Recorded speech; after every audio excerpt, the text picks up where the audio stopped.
저는 26일간의 2차 유럽 선교 여행을 잘 마치고 돌아왔습니다. 제가 1차 때가 2015년도 12월 달 성탄절 주간에 종교 개혁지였던 체코와 그 독일 2개국을 다녀왔었죠. 그곳에서 이제 집회를 하고 왔었는데, 이번에는 독일, 체코, 오스트리아, 이탈리아, 프랑스 해서 5개국을 다녔습니다. 여러분의 또 섬김, 또 기도로 또 선교지 그 교회와 또 은혜를 나누면서 또 서로에게 도전의 시간, 또 위로의 시간이 되었었습니다. 어떤 분들은 유럽이 무슨 선교지냐라고 말하는 사람들이 있어요. 뭐 선교지 하면 뭐 오지, 뭐 정말 못사는 나라, 이런 뭐 동남아권이나 아니면 아프리카나 뭐 남미죠, 이런 데가 선교지지, 뭔 유럽이 선교지야라고 생각하시는 분들이 있어요. 물론 선교지 아닌 것이 없겠지만, 그래도 유럽이 우리나라보다는 더 잘 살잖아요. 더 보기도 좋잖아요. 그래도 굳이 선교할 필요가 없는 나라라고 생각하는 사람들도 있습니다. 유럽, 여러분 2000년, 지금부터 약 2000년 전부터 세계 역사와 문화와 예술, 그리고 정치와 경제를 이끌었던 나라가 바로 유럽입니다. 우리는 초가집 짓고 싹가 쓰고 돌아다닐 때 거기는 어마어마한 대리석으로 으리으리한 건물을 짓고요. 그들은 정말 의리의리하게 살았어요. 바울이 전한 복음이 세계 최강 로마 제국을 기독교 국가로 바꾸어 놨습니다. 그리고 16세기 중세 시대에 그 유럽 전역을 종교 도시로 만들어 놨어요. 종교와 정치가 손을 잡으면 어떻게 됩니까? 원래 종교와 정치는 분리되어 있거든요. 종교와 정치가 손을 잡으면요, 결국 종교는 타락할 수밖에 없습니다. 그렇게 되었어요. 교회는 진리에서 벗어나서 영혼을 낚는 마녀가 되어서 진리를 위해 살려고 하는 사람들, 진짜 그리스도인들을 죽이는 마녀 사냥을 하기 시작했습니다. 이게 중세 시대예요. 카톨릭 교회, 지금의 천주교죠. 카톨릭 교회는요, 거대해지고 그 예수님의 보좌에 누구를 앉혀놨냐면 교황, 마리아, 베드로를 앉혀놨습니다. 겉모습은 굉장히 웅장하고 화려하게 꾸며놨는데 경건의 모양만 있는, 경건의 능력을 부인하는 종교 집단이 되었어요. 이를 거부했던 몇몇 크리스찬 지도자들은요, 이 교황청과 또 대립하면서 종교 개혁을 시도하다가 참수를 당하고 화형을 당합니다. 산채로 묶여지고 불태워지고 또 목이 잘라지고 막 살갗을 산채로 막 피부를 다 벗겨내는, 또 별의별 고문의 도구들이 참 그때 많이 개발됩니다. 그래서 예수 믿는 사람들을 다 참수시킵니다. 그리고 마침내 501년 전 1517년 10월 31일에 마틴 루터가 종교 개혁을 일으키죠. 독일 비텐베르크 성당 정문에 95개의 방방문을 붙이면서 종교 개혁이 시작됩니다. 당시 교황청은요, 세계에서 가장 큰 베드로 성당을 짓기 위해서 면죄부를 받았습니다. 죄를 용서받고 싶으면 죄값에 해당되는 헌금을 해서 구원받으라는 교리를 만들어요. 그리고 주교들은요, 이렇게 설교합니다. 이 헌금함에 금화동전, 면죄부를 이 금화동전으로 만들었거든요. 금화동전이 딸랑거리며 떨어지는 순간 당신의 영혼은 연옥에서 벗어나 천국으로 날아오르게 될 것입니다 라고 설교를 합니다. 그러니까 그들은 구원받기 위해서 이 면죄부 금화동전을 샀어야 됐습니다. 그렇게 면죄부를 팔아서 그 걷어들인 그 돈으로 세계 최대 베드로 성당을 건축해요. 그리고 바티칸 시국을 세웁니다. 마틴 루터는 전혀 성경적이지 않은 그런 모습들, 타락한 그 교황청의 정면으로 도전하게 되죠. 그렇게 시작한 종교개혁, 또 종교개혁자들의 그 피 흘림으로 세워진 유럽 교회와 부흥. 그런데 지금은 500년이 지난 지금은 예수를 믿는 사람을 거의 찾아보기 힘든 나라가 되었어요. 현재 지금 독일 교회 가보면요, 독일의 대표적인 교회가 바로 루터 교회입니다. 루터 교회에서는요, 동성애자가 목사가 되어서 설교를 합니다. 저희가 오스트리아 빈에 갔을 때는요, 수천 명의 동성애자가 길거리 나와서 카퍼레이드를 하면서 동성애 축제를 하고 있었어요. 저는 뭔지를 몰랐어요. 가서 봤더니 이렇습니다. 유럽 교회에서는요, 더 이상 동성애가 죄라고 설교 없어요. 설교할 수가 없어요. 왜? 그렇게 설교했다가는 오히려 벌금형을 받거나 감옥에 들어가고 심지어 사형에 처해집니다. 이게 오늘 현실이에요. 성경에서는요, 분명히 동성애자를 사형에 처하라고 말씀하고 있어요. 그런데 현대는요, 그게 뒤바뀌었습니다. 또 더 이상 성경은 살아계신 하나님의 말씀이 아니라 동화책일 뿐이다 라고 사람들은요, 말을 하면서 길거리에다가 막 씁니다. 성경을 모독하고 교회를 비웃고 또 하나님을 조롱하는 글들을 바닥에 써놓습니다. 이슬람과 무슬림, 난민들이 유럽 사회를 지금 장악했습니다. 그리고 무분별한 그 범죄와 테러들이 일어나고 있어요. 누구를 통해서요?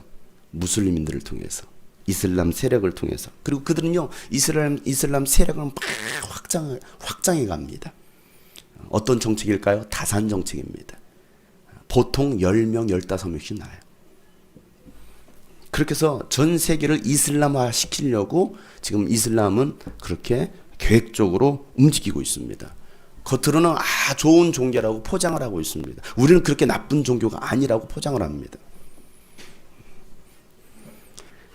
더 이상 안전하지 않은 나라, 위험한 나라로 바뀌어가고 있어요. 어디가요? 유럽 사회가. 근데 이게 유럽만 얘기입니까? 미국 사회도 이제 곧 우리나라에도 일어날 일들입니다. 그곳에서 굉장히 치열하게 영적 전쟁하며 살아가고 있었던 그 선교사님들과 기독교인들, 그들에게도 아픔과 상처가 있었고요, 유혹과 시험들이 그들의 신앙을 흔들고 있었어요. 하나님은요, 그 땅도 포기하지 않으십니다. 비록 지금은 복음이 사라졌고 소망도 없어 보이지만 그럼에도 불구하고 하나님은요, 그 땅도 치유하시고 고치셔서 다시 그들의 영혼이 주께 돌아오길 바라신다는 사실이죠. 피에타상, 미켈란조의 피에타상, 아주 유명한 작품이죠. 마리아가 죽으신 예수님을 안고서 눈물을 흘리시는 그 장면, 사람들은 그 장면에 감동합니다. 여러분, 마리아의 눈물이 아닌 예수님의 눈물을 우리는 볼 수 있어야 됩니다. 왜? 그 자리에 예수님 계시잖아요. 예수님의 동상도 있지만, 예수님의 형상도, 그림도, 수많은 그림들이 있지만 그곳에 예수님 계시지 않습니다. 예수님 그 도시를 바라보시면서 눈물을 흘리고 계셔요.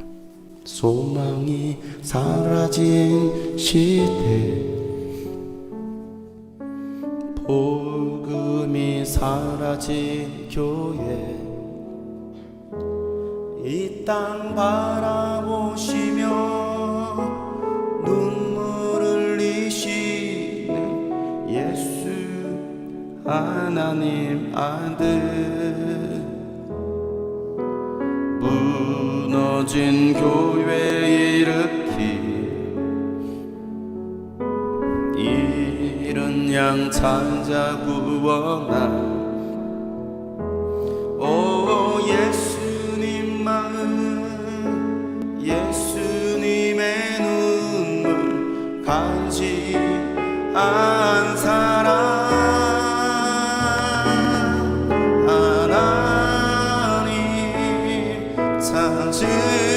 찾으시는 그 한 사람 내가 되게 나 간절히 원합니다. 주 이름 높여 찬양한 하나님의 사람 되길. 하나님 찾으시는 그 한 사람, 하나님 찾으시는 한 사람 내가 되길 나 간절히 원합니다. 주 이름 높여 찬양하 하나 되기.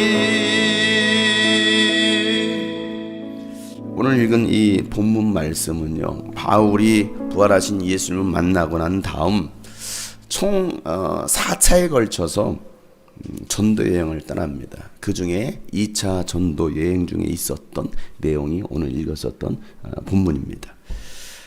바울은 AD 1년에 태어납니다. 그리고 6세 때까지, 6살에 들 때까지 율법을 공부합니다.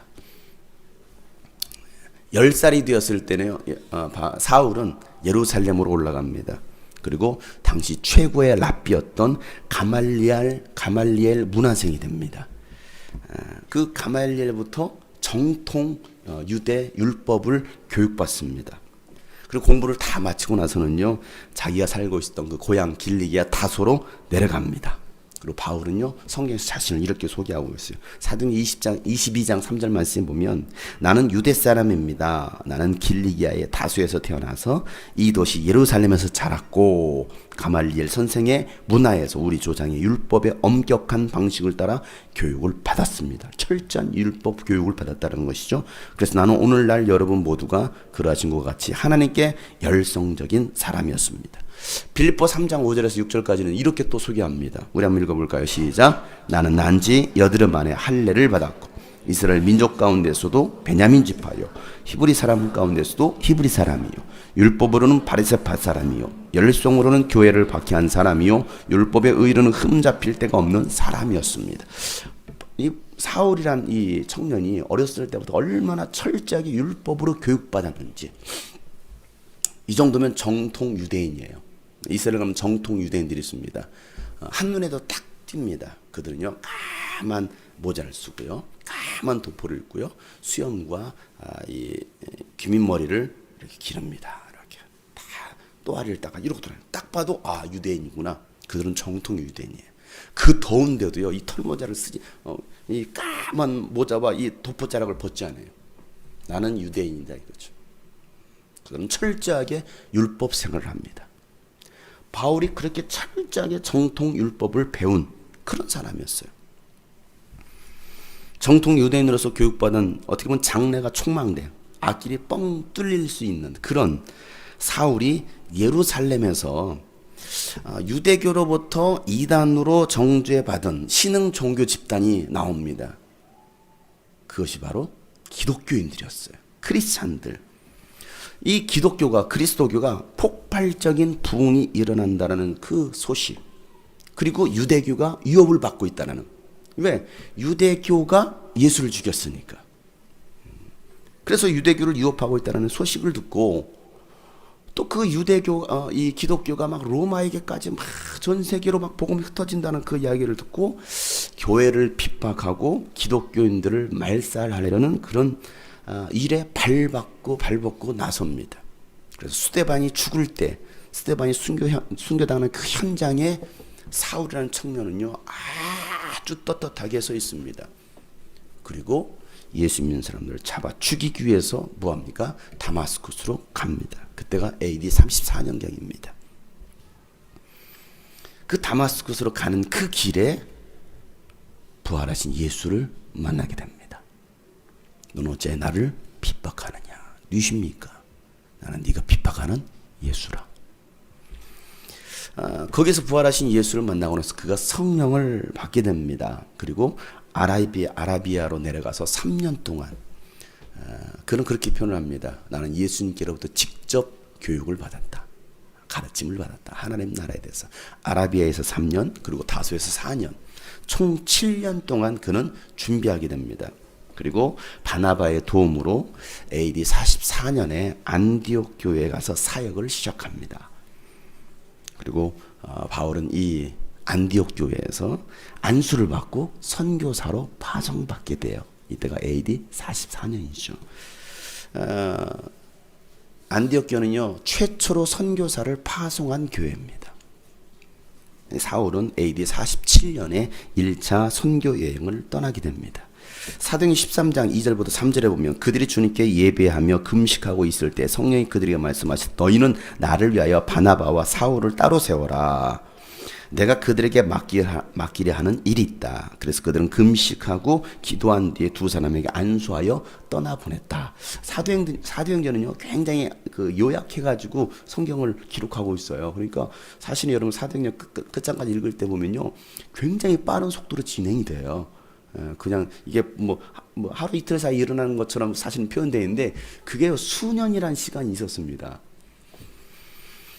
자, 바울은 예수님께서 왜 자신을 구원했는지 무엇 때문에 부르셨는지를 분명히 알았습니다. 내가 살아가야 할 이유, 자신의 사명을 분명히 안 사람이었어요.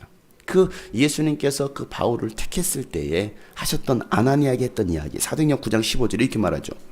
주님께서 그에게 말씀하셨다. 가거라. 그는 내 이름을 이방 사람들과 임금들과 이스라엘 자손들 앞에 가지고 갈 내가 택한 내 그릇이다 라고 말하고 있어요. 무엇 때문에 바울을 택했다고요? 예수의 이름을 누구에게? 이방 사람들을 위해서. 또 누구에게? 임금들, 세상 왕들을 위해서. 또 누구? 이스라엘 자손들 앞에 가지고 갈 내가 택한 나의 그릇이다 라고 말씀하셨어요. 바울은요 이 부르신 사명대로 이방 나라에 가서 복음을 전하는 순회 선교사의 삶을 살아가는 거예요. 계속 순회합니다. 복음이 없는 곳에 가서 복음을 전하고 교회가 없는 곳에 가서 교회를 세우고 그리스도의 제자를 세우기 시작합니다. 바울이 아마 이런 찬양을 부르지 않았을까요? 아무도 예배하지 않는 그곳에서 주를 예배하리라. 아무도 찬양하지 않는 그곳에서 나 주를 찬양하리라. 누구도 헌신하지 않는, 누구도 헌신하지 않는 그곳에서 주께 헌신하리라. 누구도 증거하지 않는, 누구도 증거하지 않는 그곳에서 나 주를 증거하리라. 내가 밟는 모든 땅 주를 예배하게 하소서. 주의 보혈로 덮어지게 하소서.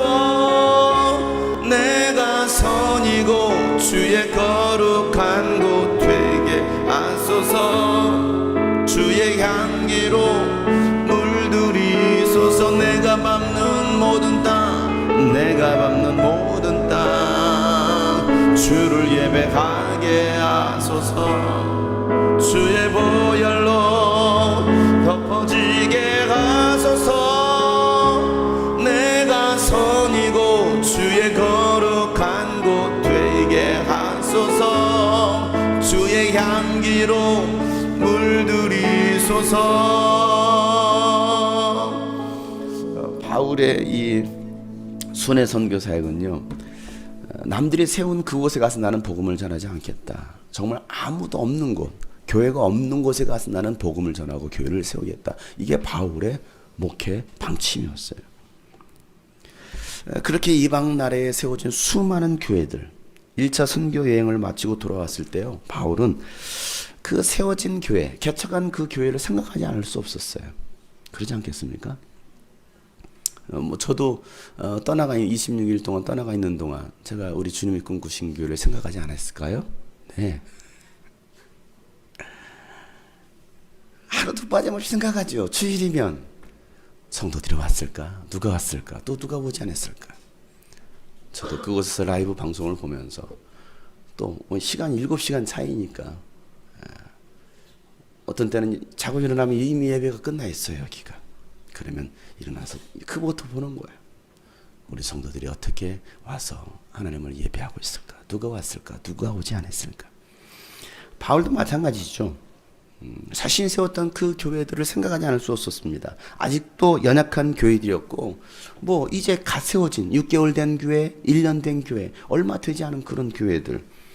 연약한 교회들이었고 진리로 제대로 세워지지 않은 교회들이었기 때문에 바울은요 그 교회들을 말씀으로 든든히 다시 세우고 싶었습니다. 그래서 동역자 실라를 데리고 AD 49년에 2차 선교 여행을 떠납니다. 그때 불렀던 노래가 실라의 달밤이에요. 자, 2차 전도여행은 이제 신라와 함께 가는 거예요. 신라와 함께. 바울은 오늘 이 본문의 배경이 되는 AD 49년부터 52년 3년 동안 2차 전도여행을 떠납니다. 길리기아 더베를 시작으로 루스드라, 부르기아, 갈라디아, 무시아, 드로아, 마케도니아, 빌립보, 데살로니가, 베레아, 아테네, 고린도, 겐그레아, 에베소 그리고 예루살렘을 방문하고 다시 안디옥으로 돌아오는 총 길이가 약 4,500km에서 5,000km가 되는 그 어마어마한 대장정의 선교 여행을 걸어서 떠납니다. 차 타고 저처럼 비행기 타고 가지 않았어요. 기차 타고 가지 않았어요. 걸어서 4,500, 5,000km나 되는 그 어마어마한 거리 3년 동안 걸어 다녀요. 그때 갔던 지역이 유럽이었어요. 바울은요 아시아에 가서 복음을 전하고자 했습니다. 아시아는 우리가 지금 살고 있는 이곳이 아시아가 아니고요. 지금의 터키 그 북동부 지역을 아시아라고 불렀습니다. 바울은 그 아시아에 가가지고 복음을 더 확장하고 싶었어요. 이제 이미 불이 지펴졌으니까 이왕 불 지펴진 거 아시아 전역으로 가서 이제는 복음을 전하겠다라고 계획을 잡습니다. 이게 선교 여행의 2차 전도 여행의 목표 계획지였습니다. 그곳에 가고자 했어요. 그런데 성령께서 막으시는 거예요. 자, 오늘 보면 6절 말씀 보세요. 6절 말씀 다 같이 한번 시작. 아시아에서 말씀을 전하는 것을 성령이 막으심으로 그들은 부르기아와 갈라디아 지방을 거쳐가서 자 아시아에서 말씀을 전하는 것을 성령이 막으시더라. 여러분 아시아에서 말씀 전하는 것이 나쁜 일이에요? 좋은 일이에요? 복음 전하는 게 나쁜 일이에요? 그래서 그만해야지 그럼. 좋은 일이잖아요. 그런데 성령이 막으십니다. 왜 막으실까요? 왜 막으셔요? 복음 전하겠다는데 아시아에 가서 복음을 전하겠다는데 왜 성령이 막으셔요? 아시아보다도 바울이 세웠던 그 아시아보다도 더 급하게 복음이 필요한 나라가 있다라는 거예요. 복음을 들어야 될 사람이 있다라는 거예요. 지금 급하게 복음을 들어야 될 사람이 있다는 것이죠. 여러분 우리가 성령께 민감하지 않으면요, 우리는 내 생각대로 합니다. 주님의 일을 한다 하면서도요, 성령과는 무관하게 내 생각, 내 계획대로 할 수가 있다라는 사실이에요. 그러니 여러분 실수하지 않기 위해서 우리가 할 일이 무엇입니까? 매 순간 성령님과 친밀한 관계, 기도가 있어야 된다는 거예요. 그래서 바울은요 에베소 6장 18절에 온갖 기도와 간구로 언제나 성령 안에서 기도하십시오.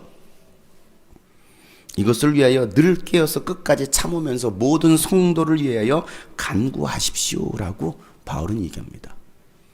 지금 바울은요 감옥에 갇혀 있어요. 이 에베소서를 쓸 당시에 감옥에 갇혀 있습니다. 감옥에 갇혀 있을 뿐만 아니라 쇠사슬에 묶여 있습니다. 사슬에 묶인, 사슬에 매어 있으면서도 자신도 기도할 뿐만 아니라 성도들에게, 감옥 밖에 있는 성도들에게 요청하기를 날마다 성령 안에서 기도할 것을 간청하는 거예요.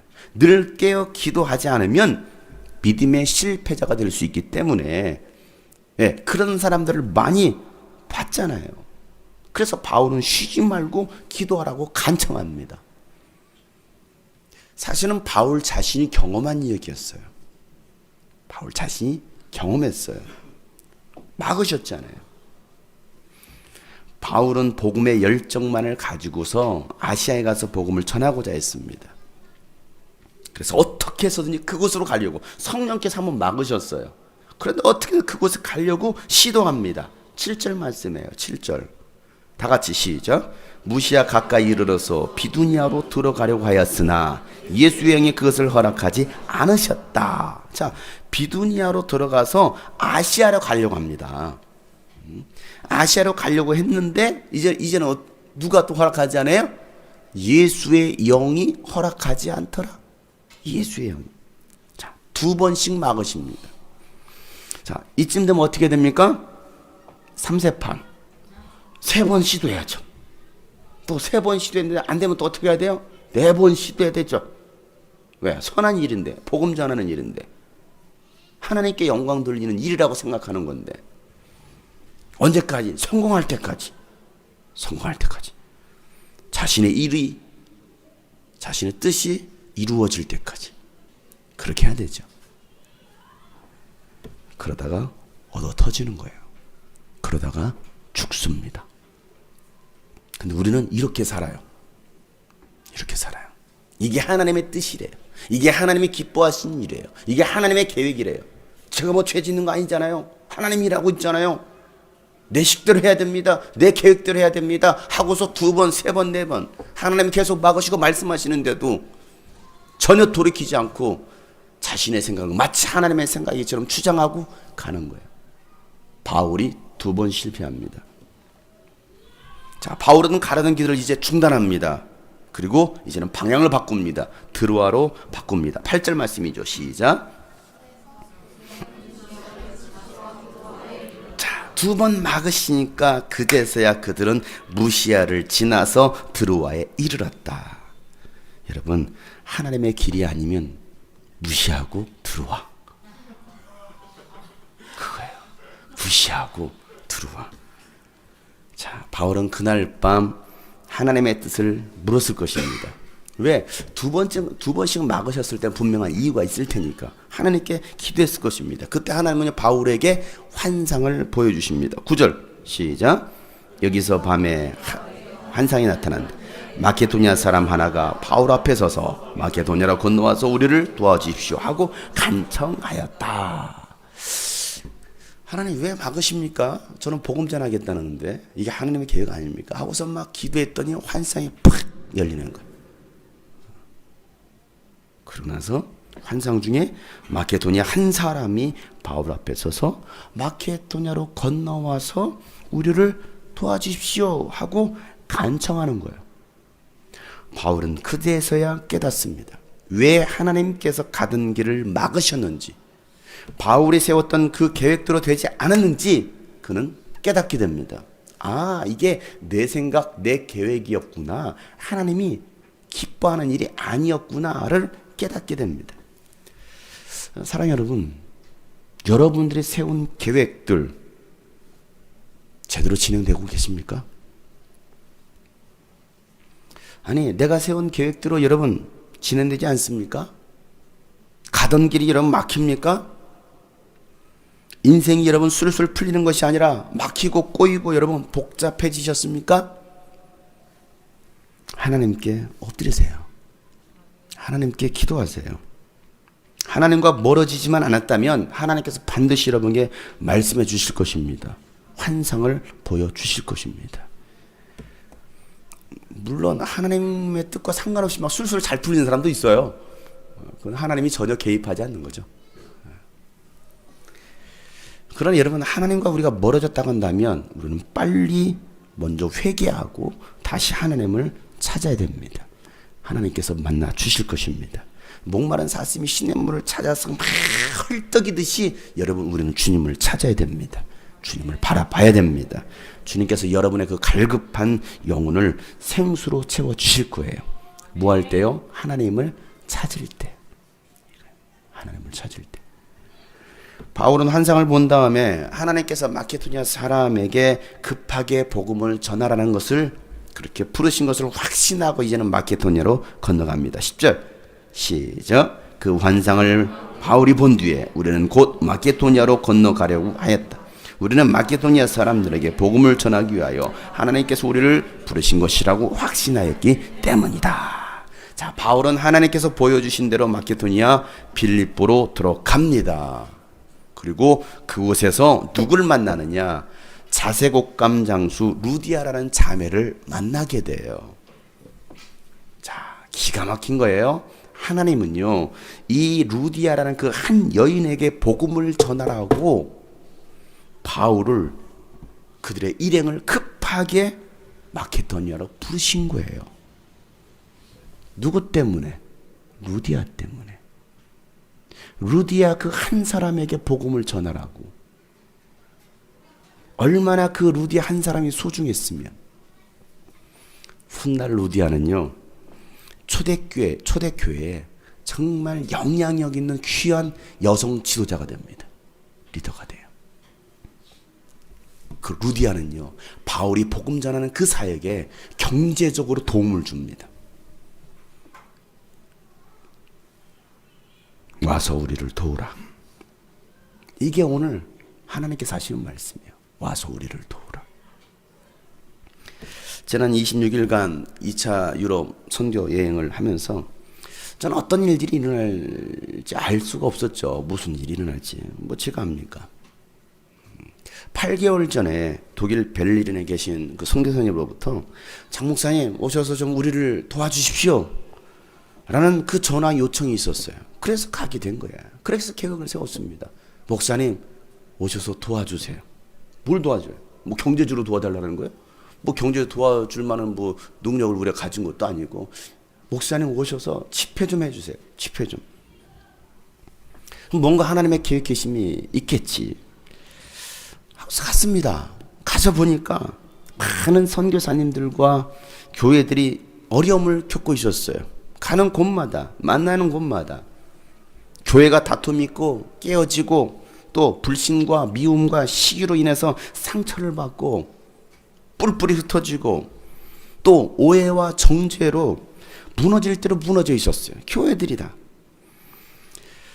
하나님께서 저를 그 땅으로 보내신 이유, 저는 알게 되었습니다. 그 교회들을 위로하라고, 다시 복음으로 일어나라고, 사명 붙들고 다시 회복하라고 저를 부르시고 보내셨어요.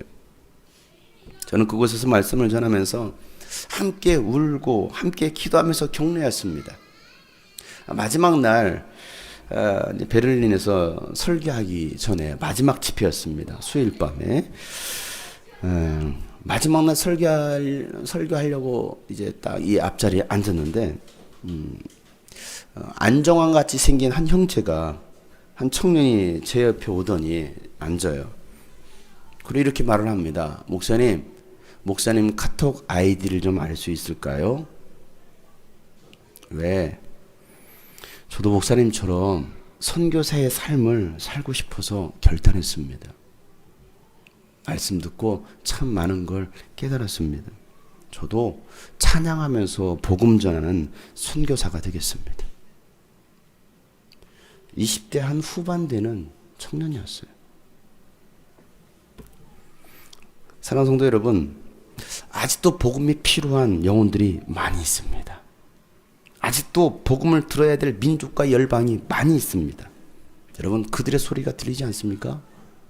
와서 우리를 도와주십시오. 와서 우리를 섬겨주십시오. 와서 우리 교회를 세워주십시오. 여러분, 주님의 음성이 들리지 않습니까? 누가 저들에게 가겠느냐? 누가 그들에게 가서 복음을 전하겠느냐? 말씀 준비를 마치고 베를린 목사님에게 제가 오늘 새벽 한 4시경에 카톡을 보냈어요. 내일이면 이제 예배입니다. 주일 예배, 은혜가 충만하고 성령의 바람이 불기를 축복합니다 라고 했더니 답변이 왔어요. 한 5시쯤에 답변이 왔어요. 목사님, 신비한 기운의 바람이 불고 있습니다 라는 짧은 내용이었어요. 하나님은 세계 열방을 포기하지 않으셨습니다. 이 사역을 위해서 주님이 꿈꾸신 교회를 세우셨고 유스비전 사역을 감당케 하셨어요. 이 사역 가라고 사실은 저와 여러분을 주님이 꿈꾸신 교회로 부르신 거예요.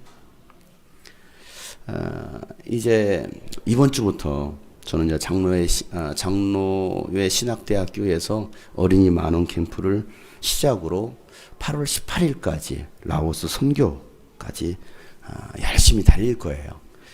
이 일에 여러분들이 바로 동역자들입니다. 저를 위해서 기도해 주세요. 지치지 않고 복음의 비밀을 담대히 전할 수 있도록 여러분 기도해 주시길 바랍니다. 그리고 여러분도 영혼 구원하는 일을 여러분 쉬지 않고 여러분 힘쓰시기를 바랍니다. 여러분 유스비전 캠프 또 선교를 위해서 여러분 힘써 함께 동참하시기를 바랍니다. 여러분 그렇게 소원하세요. 하나님, 이번이 아니면 안 됩니다. 내 생에 이번이 마지막일 수도 있습니다. 내 영혼 다시 회복하고 싶습니다. 나도 쓰임 받고 싶습니다. 나도 주님 만나고 싶습니다. 목마른 사슴의 그 간절함이, 헐떡거림이 우리 모두에게, 우리 주님이 꿈꾸신 교회 성도들에게 있기를 간절히 소망하고 축복합니다. 오늘 이렇게 한번 찬양하고 기도했으면 좋겠습니다. 주님, 내가 여기 있습니다. 나를 보내주십시오. 나를 써주십시오. 나의 마음 나의 몸 주께 드립니다. 주님 받으시옵소서 라고 고백하며 결단하며 기도하는 시간 되었으면 좋겠습니다. 주님, 내가 여기 있사오니 나를 보내소서.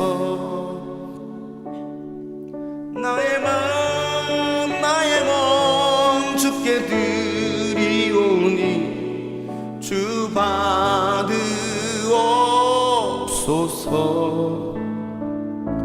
주님, 내가 여기 있사오니 나를 써주소서. 가진 것 모두 다, 가진 것 모두 다 주께 드리오니 주 받으옵소서. 할렐루야, 할렐루야.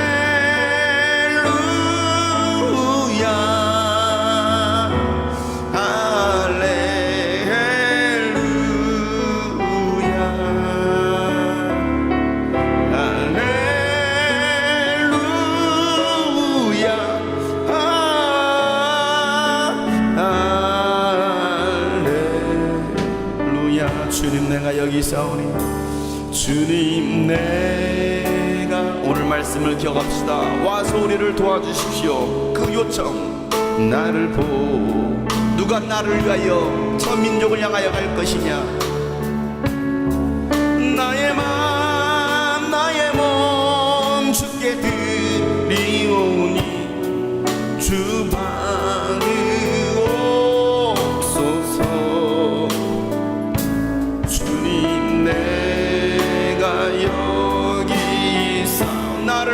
주시옵소서.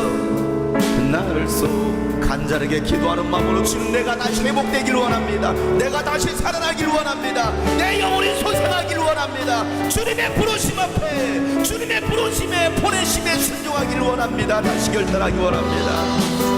목마른 사슴이 헐떡인 것처럼 갈급함이 내내 있게 하여 주옵소서. 할렐루야, 내가 여기 있습니다. 할렐루야, 할렐루야.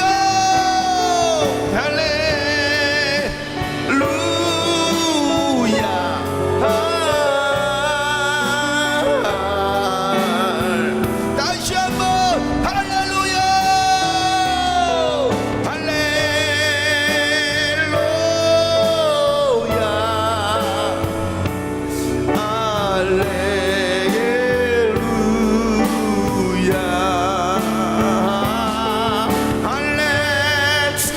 여기 싸우니 나를 써주시옵소서.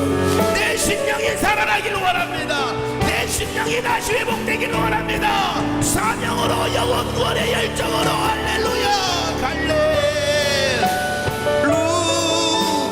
여러분의 심령을 살려내세요. 여러분의 영혼을 깨워내세요. 하나님 여러분을 통해 일하시기를 원하십니다. 할렐루야.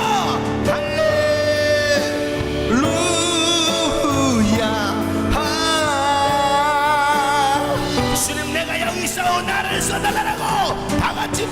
부르시고 통성으로 기도합시다. 주여 하나님 아버지여, 와서 우리를 도우라는 그 주님의 그 추구하는 영혼들의 부르짖음을 듣게 하여 주옵소서. 너희들은 그의 음성이 들리지 않느냐? 와서 우리를 도우라는 음성이 들리지 않느냐? 하나님 아버지여, 우리 영혼이 살게 하여 주옵소서. 할렐루야,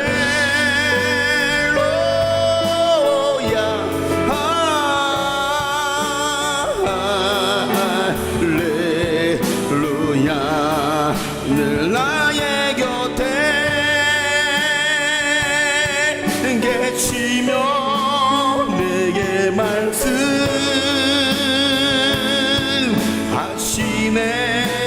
내가 너를 사랑한다. 넌 두려워 말라. 나 사랑하리. 주님을 신뢰하리.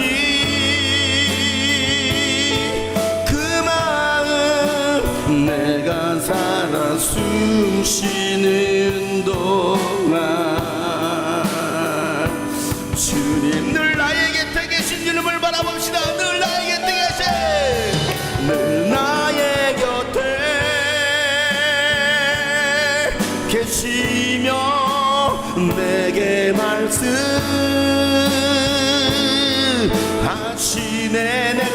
내가 너를 사랑한다. 너 두려워 말라. 나 사랑하리. 주님을 나 사랑하리. 주님을 신뢰하리. 그 마음 내가 살아 숨쉬는 동안. 다시 한번 늘 나의 곁에 계신 주님을 바라보세요. 주님을 찾습니다. 늘 나의 곁에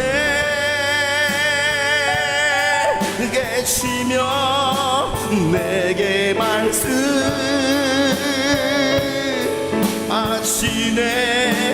내가 너를 사랑한다. 너 두려워 말라.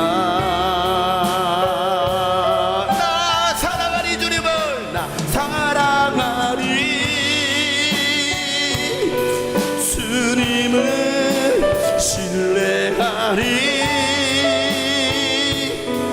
그 마음 내가 살아 숨쉬는 동안 주님, 나 어디 거할지라도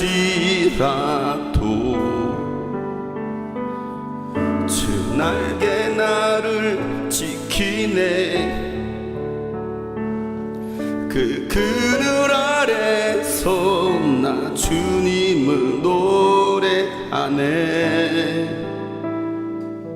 외롭고 험한 길에, 외롭고 험한 길에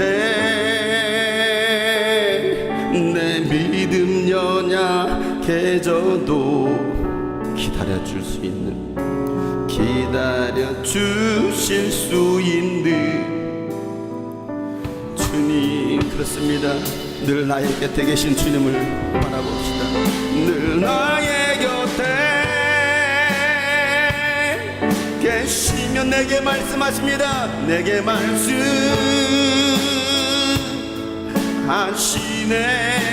내가 너를 사랑한다. 넌 두려워 말라. 두려워하지 맙시다.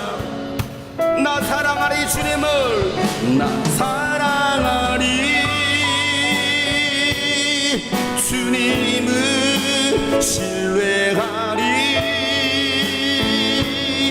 그 마음 내가 살아 숨쉬는 동안